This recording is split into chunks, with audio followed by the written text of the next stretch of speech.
समाधान।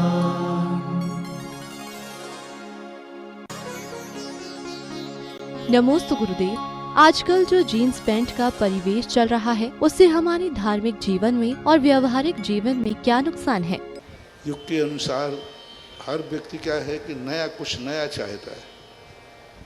सब लोग लौट के आएंगे। पहले एक पैंट चलता था, बड़ा ढीला ढाला चलता था, फिर धीरे धीरे बड़ा लंबा चौड़ा चलता, फिर धीरे धीरे ये है पृथ्वी बदलती रहेगी, बदलेंगे, नए फैशन के नाम से आएंगे।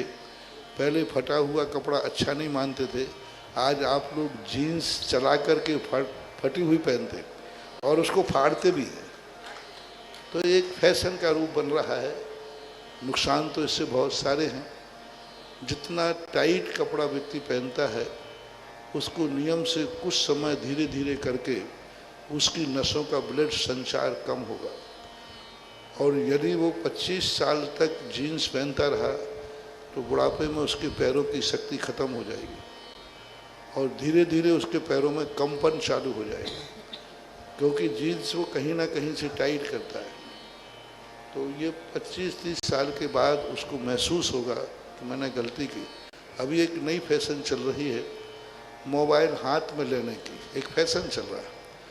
तो ये 2-2, 3-3, 4-4, 5-5 घंटे ये उंगलियां यूँ मुड़ी रहती है और उसको पकड़े रहते हैं। यहाँ का ब्लड ये 20-25 साल के बाद इन उंगलियों में पैरालिसिस हो जाएगा।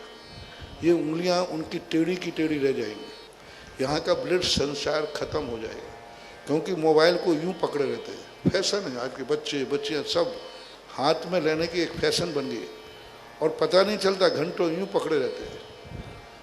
और उससे सबसे बड़ी चीज़ है, कुछ वर्षों के बाद उनको चर्म का कैंसर होगा, क्योंकि हाथ में जब पकड़े हुए हैं मोबाइल तो रेज आ रही है, रेजें आकर वहाँ टकरा रही हैं। आप भले मोबाइल नहीं उठा रहे हैं लेकिन रेज आ रही और वो हाथ की चमड़ी को धीरे धीरे ख़त्म कर देगा।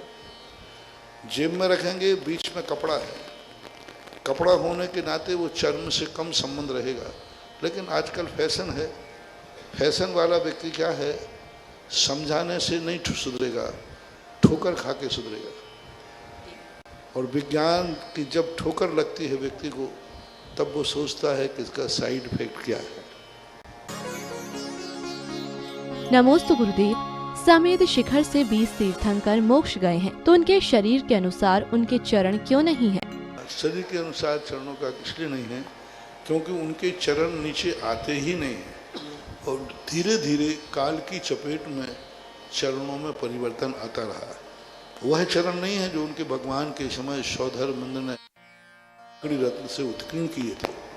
वो धीरे धीरे शरण होते गए, दूसरे स्थापित होते गए। तो जो ये चरण जो हैं बहुत वर्तमान के हैं। बहुत अभी कुछ वर्ष पहले एक व्यक्ति हिमालय गए थे और हिमालय में उस ऊंचाई पर पहुंचे थे जहां पर ऑक्सीजन की बहुत कमी है। वहां उन्होंने कम से कम 100 फुट नीचे एक गुफा के अंदर 50 फुट लंबे चरण देखे, 50 फीट। उसका उन्होंने कैमरे से फोटो लिया।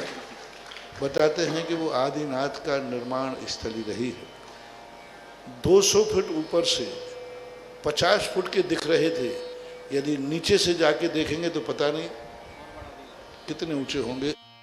उसका फोटो भी आया था और उस वर्ष शायद वो फोटो सारे शिवरात्रियों को दिया भी गया था।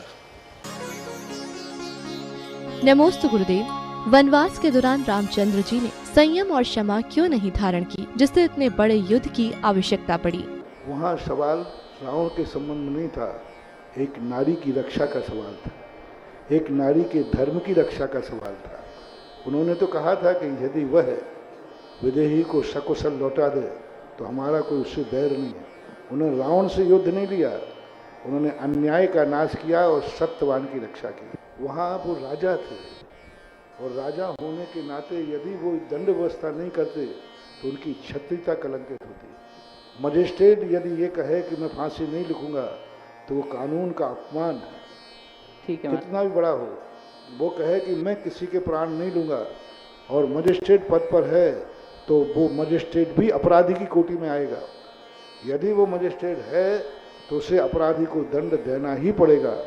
यदि उस समय इस प्रकार की परिणति न करके वो माफ कर देते तो क्षत्रिय धर्म उनको भी अपराधी घोषित करता। इसलिए वो जब व्यक्ति के ऊपर संकट पड़े, वहाँ तो दूसरे की रक्षा का सवाल था, जब व्यक्ति के ऊपर जब संकट आया है उस समय पारसनाथ ने क्षमता धारण की।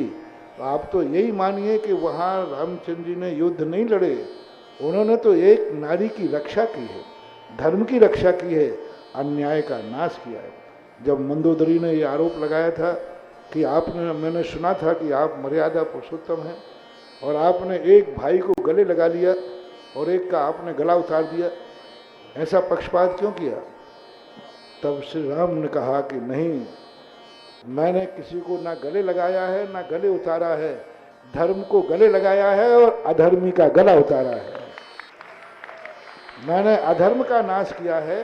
अब अधर्म की आड़ में कोई खड़ा था तो उसका भी नाश हो गया, उसमें कोई गलती नहीं है। नमोस्तु गुरुदेव। जो लोग प्रतिदिन अभिषेक करते हैं और दिन भर व्यसन में लिप्त रहते हैं, ऐसे लोगों का प्रतिमा जी स्पर्श करना ठीक है या नहीं? नहीं होना चाहिए, ये ठीक नहीं। आपकी कुवत कितनी है, क्योंकि सामने वाले को समझाने की अपेक्षा यदि उनको हम समझाने जाएं, सीख जाको दीजिए ताको सीख सुहाय, सीख जो दीनी वान रही घर चिड़िया को जाए। यदि आपकी कुवत है कि आप उनको रोक सकते हो रोकें, और नहीं कुवत है तो मौन धारण करें, वो अपने आप खुद कर्म का दंड पाएगा, वो सुधर जाएगा। एक समझाने से सुधर जाता है और एक ठोकर खाने के बाद सुधरता है।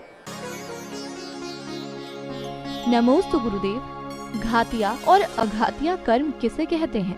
जो आत्मा के मूल गुणों को घाटते हैं उनको घातिया बोलते हैं, और जो अघातिया कर्म है ये किसी गुण को नहीं घाटते, मूल गुणों को नहीं घाटते, उत्तर गुणों को, जो सामान्य गुण हैं उनको घाटते हैं।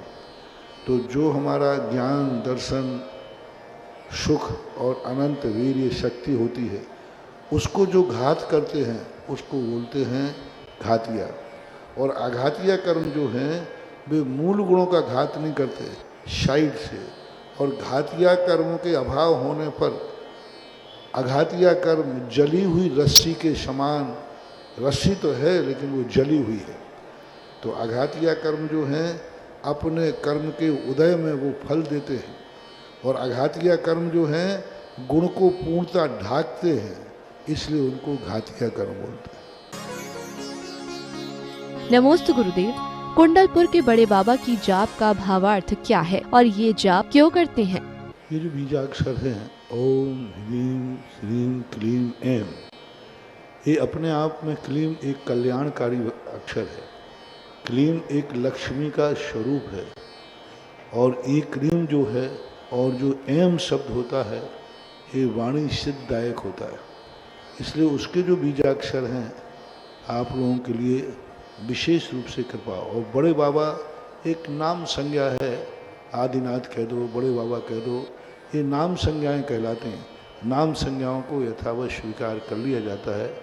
और पुराना मंत्र है जो बड़े बाबा के पुराने दरवाजे के ऊपर कब से लिखा है ये तो नहीं कह सकते हैं, लेकिन बहुत पुराना लिखा हुआ था। नमोस्तु गुरुदेव। मन की दृढ़ता और मनोबल को मजबूत करने के लिए क्या करें? स्वयं को अपने ऊपर विश्वास होना चाहिए, और जब दुविधाएं बना रहता है तो अपना कोई ना कोई गाइड होना चाहिए। जो बड़े बड़े नेता होते हैं इनके सलाहकार होते हैं IAS ऑफिसर। नेता वो है, राजा वो है। राजा स्वयं भी अपनी बुद्धि से काम नहीं कर पाता तो सलाहकार रखता है। जब स्वयं निर्णय ना कर सकें तो किसी एक ऐसे गार्जियन को चुनिए जो तुम्हें हर समय गाइड दिया सके। इसलिए तो निर्णय न करने के कारण तो आपको प्रकृति ने माँ बाप दिए और उसके बाद आपको गुरु दिए। जब अपनी ज़िंदगी का निर्णय नहीं कर पाए तो ऐसे मौके पे ही तो गुरु होते हैं। पहले राजा महाराजा जब वो किम कर्तव्य विमूढ़ हो जाते थे तो वे गुरुओं के पास जाकर के दिशा निर्देश लेते थे। इसलिए स्वयं के निर्देश लेने के लिए जब सक्षम नहीं है तो अपने गार्जियन को कोई चुनिए। वो कोई भी गार्जियन हो सकता है जिस पर आपके ऊपर विश्वास होना चाहिए, आपको विश्वास होना चाहिए उसके लिए। नमोस्तु गुरुदेव। एकल परिवार वालों के यहाँ महिलाओं की अशुद्धि के दिनों में भी सभी का खाना एक साथ बनता है, क्या करें? अब आज का युग है, इसके लिए व्यवस्थाएं पाश्चात्य सभ्यता का युग है। जितना विवेक रख सकें उतना विवेक रखना चाहिए। इसी के लिए तो जगह जगह बड़े शहरों में शुद्ध भोजनालय स्थापित करना चाहिए। उनका एक ही कारण है कि ऐसी स्थिति में हम परिघर में कोई है नहीं, दोनों ही व्यक्ति हैं, ये दोनों नौकरी वाले हैं। अब उसके लिए कहाँ करें, क्या करें? होटलों पे खाते हैं तो होटलों पे तो घर से भी ज़्यादा गंदा होता है। उसका एक ही तरीका है कि नगर नगर गांव में शुद्ध भोजनालय खुलना चाहिए। ऐसी परिस्थितियों के समय उनका जो परिवार है वहाँ से भोजन ले जा सके। अभी राजस्थान में जयपुर में भोजनालय स्थापना हुई, किशनगढ़ में हुई, कई स्थानों पर अब एक ही समस्या, एक ही समाधान है। ललितपुर में भी भोजनालय की स्थिति बनाई गई थी, जबलपुर में भी है। जब ऐसी परिस्थितियों में उनकी जो समस्या है उसका समाधान पर विचार करें।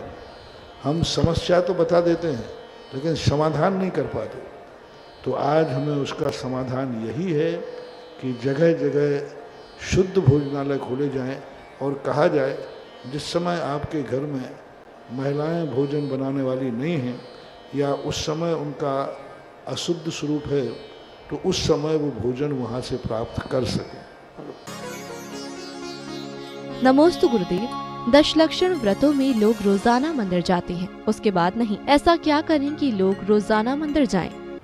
दो प्रकार के कीड़े होते हैं। एक कीड़े हैलोजन देख करके आ जाते हैं और हैलोजन बंद कीड़े बंद। और कुछ लोग ऐसे होते हैं कीड़े जो हैलोजन से कोई मतलब नहीं रखते। हमेशा करना चाहिए, लेकिन फिर भी पर्व के दिनों में जो विशेष करने का भाव आता है, इसका कई बार मैं बता चुका हूँ, इसका विशेष विशेष महत्व होता है। पर्वों के दिन में किया हुआ, यानी अन्य दिनों में यही धर्म, यही माला, यही जाप 6 महीने तक करोगे तब कहीं जाकर उसकी सिद्धि होगी। और वही कार्य, वही माला, उसी विशुद्धि से यदि पर्व के दिनों में करोगे तो वो 8 दिन में हो सकती है। बहुरूपिणी विद्या सिद्ध 6 महीने लगते हैं रावण को, लेकिन रावण ने पर्व का इंतजार किया कि 6 महीने का टाइम तो है नहीं। उसने बहुरूपिणी विद्या सिद्ध करने के लिए अष्टान का पर्व का दिन चुना और पर्व के दिनों में जब वो बैठा सिद्ध करने के लिए 8 दिन में उसने बहुरूपिणी विद्या सिद्ध कर ली। 8 दिन में क्या, 6वें दिन तो उसको विद्या सिद्ध हो चुकी थी। बहुत विघ्न डाले, सब ने उसको विघ्न किया, लेकिन उसने 6 महीने तक यदि करता तो उसको बहुत संकट था, 6 महीने तक कैसे बैठ पाऊंगा। तो पर्व के दिनों में की हुई धर्म क्रिया अल्प काल में बहुत दीर्घ काल तक फल देने वाली होती है। नमोस्तु गुरुदेव। संयम के नियम का पालन करने वालों से शांति धारा करना श्रेष्ठ है या बोलियों के द्वारा? क्योंकि संयम की शांति धारा उसको सिद्धिदायक नहीं होगी, उसको समृद्धिदायक नहीं होगी। खेत में गेहूं बोए बिना और यदि आप कहें कि संयम से हल चलवा दो तो खेत में फसल आ जाएगी। संयमी से हल चलवा दो, खेत में बीज मत बोना कुछ भी, और एक संयमी से हल चलवा देना, फसल आ जाएगी। इसलिए ये सब बहानेबाजी हैं। ये सब माइजर कंजूस लोग जो होते हैं वो ये रास्ता निकालते हैं। जो कार्य जिस विधि से होता है दान पूर्वक ही अभिषेक पूजन होना चाहिए। दान पूर्वक की हुई क्रिया फलती फूलती है। और आप ये जो कर रहे हैं उनको गरीब बनाने का प्रयास कर रहे हैं। कभी भी कोई व्यक्ति तुमसे फोकट में धर्म क्रिया करावे, समझ लेना वो तुम्हारा दुश्मन है। दुश्मन मानना नहीं। वो कहे साहब आप तो कर लीजिए, आप बहुत धर्मात्मा हैं, आप तो हाथ लगा लीजिए, समझ लेना ये पूर्व भाव का बैरी है जो तुम्हें सदा गरीब देखना चाहता है। और जो हमेशा ध्यान रखना, मैं बड़े आदमियों को छूट दे सकता हूँ, मैं गरीब को कभी नहीं कहता हूँ। मैं गरीबों से सदा कहता हूँ कि कभी फोकट में कोई धर्म क्रिया नहीं करना, चाहे भली 1 रुपया देना, दान दे करके करोगे तो कल 100 रुपये लायक हो जाओगे। बहुत चलता है, कई जगह चलता है, हम तो एक नियम दे देते हैं, हम तो ये दे देते हैं। अरे वैसा नियम दो ना, अभिषेक क्यों करा रहे हो? ऐसे ऐसा करो। दुकान पे भी यदि कोई त्यागी वृत्ति सही में आया तो उसको फ्री में माल दे दिया करो। क्यों? त्यागी वृत्ति आया है। आप ऐसा करो, तुम्हारे यहाँ दुकान है किसी की है तो जो माल, जो रात्रि भोजन त्याग करे उसको, काय की दुकान है? किसी की बता दो, जो कुछ बता दो, किराने की। तो उससे क्या करो कि जो रात्रि भोजन त्याग करेगा उसे 1 किलो काजू फ्री। जो देव दर्शन का नियम लेवे उसको इतना फ्री। क्या मजा आ जाएगा, अगली दिवाली तक दिवालिया जरूर हो जाओगे।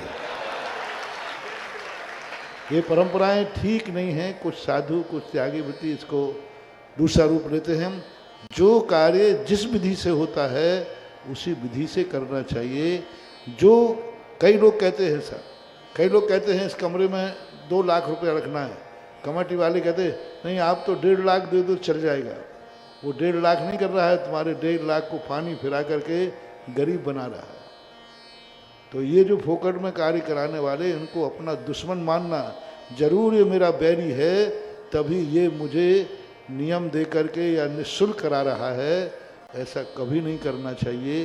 क्योंकि आज ये सब चीज़ें, आप गृहस्थ हैं, गृहस्थ की सब क्रियाएं, सुख समृद्धि बढ़ना चाहिए। आपका सब कुछ, गृहस्थ को हम भीतरागी नहीं मान सकते। वो धन भी चाहता है, वैभव भी चाहता है, घर गृहस्थी में अच्छा भी चाहता है।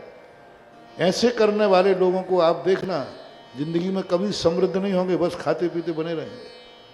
और दान दे करके जो करते हैं उनके हस्त देख लो। आज एक शिविर में यही ललितपुर वाले, यही सब लोग 1000 रुपया देने लायक नहीं थे, और जिन्होंने शांति धारा ससुर कराई वे आज कहाँ तक पहुँच गए हैं, कहने की जरूरत नहीं है। तो ये परंपराएं बिल्कुल ठीक नहीं हैं। क्योंकि आप गृहस्थ हैं, आपको सुख समृद्धि चाहिए तो खेत में बीज बोना ही पड़ेगा। चाहे तुम त्यागी रहो, चाहे तुम वृत्ति रहो, चाहे धर्मात्मा रहो, खेत में तो जो बोएगा वो पाएगा। सुधा समाधान। भगवान के वैभव और अतिशयों का गुणगान करते